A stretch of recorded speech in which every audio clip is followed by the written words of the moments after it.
ඉතින් ප්‍රේමවන්තයනි ඔයාලා හැම කෙනෙක්ම ආදරෙන් පිළිගන්නවා.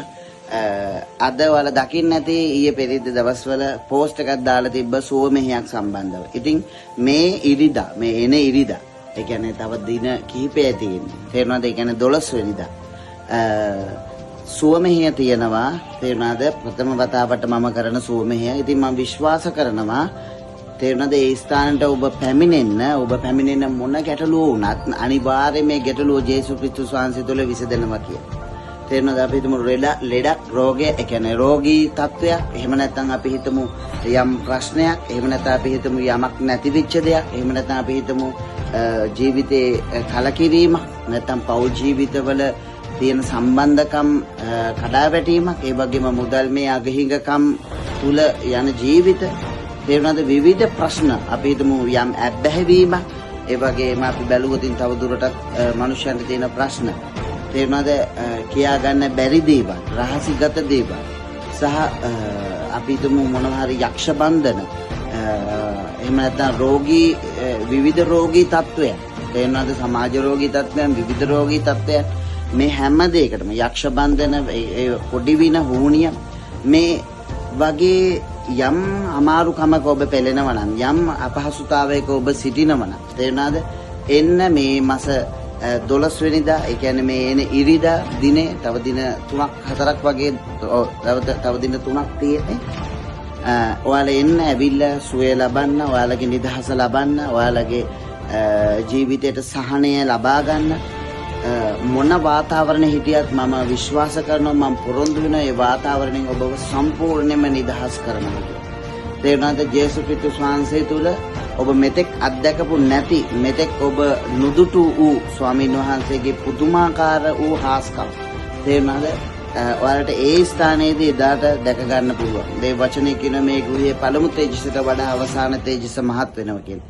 ඉතින් ඒ අවසාන තේජසේ ක්‍රියාත්මක වීම එහෙම නැත්නම් ක්‍රියාකාරී භාවය ඔබ භුක්ති විඳින්න, ඔබට දැක ගන්න, ඔබට අත්විඳින්න ඒ ආලේපය ඔබ සතු කරගන්න අවස්ථාවක් තමයි ඔබට මේ ලැබිලා තියෙන්නේ. ඉතින් පැමිණෙන්න කිරිබත්ගොඩ 6 කනුව අසලට ඒ ස්ථානයේ තියෙනවා අපේ සුවකිරීමේ මධ්‍යස්ථානය. ඒ ස්ථානට ඇවිල්ලා ඔබගේ ජීවිතයේ තියෙනා වූ කරුණු කාරණා ප්‍රශ්න ගැටලු විවිධ මානසික ප්‍රශ්න මානසික ගැටලු මේ දේවල් අපිත් එක්ක බෙදා ගන්න අපි ඔබව සුව කරනවා. තේරුණාද? ඔබගේ කොහේ හරි කැඩිලා අපි තුම බිඳිලා උරුක්කු වෙලා තියෙනවා නම් ඒ වගේම ඇවිදින්න බැරි තත්වයක තේරුණාද? ඔප්පල වී සිටිනවා නම් ඔබ පැමිණෙන්න. ඔබට අනිවාර්යයෙන්ම නිසක සුවේ ඒ ස්ථානයේදී තිබෙනවා. මේ හැම දෙයක්ම සිදු වෙන්නේ නොමිලේ. තේරුණාද? ඉතින් නොමිලේ මේ සුවේ ලබා ගන්න, නොමිලේම ඒ ආශිර්වාදය දෙවියන් වහන්සේගේ ආශිර්වාදය ලබා ගන්න.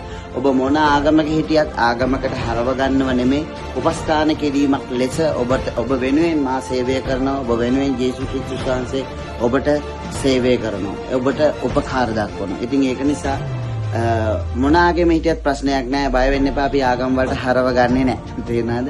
ඒක නිසා එන්න ඇවිල්ලා ආශිර්වාදය ලබා ගන්න, ඒ සුවේ ලබා ගන්න.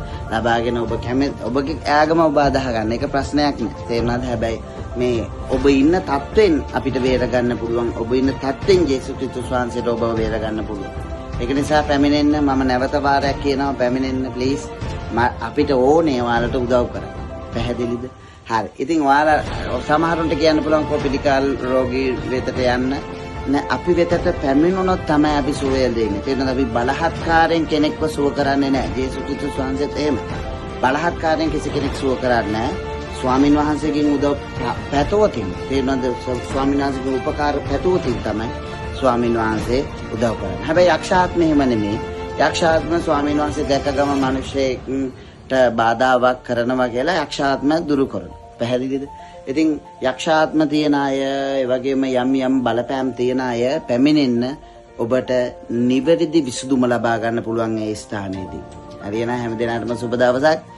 ජේසුස් වීදයි. God bless you.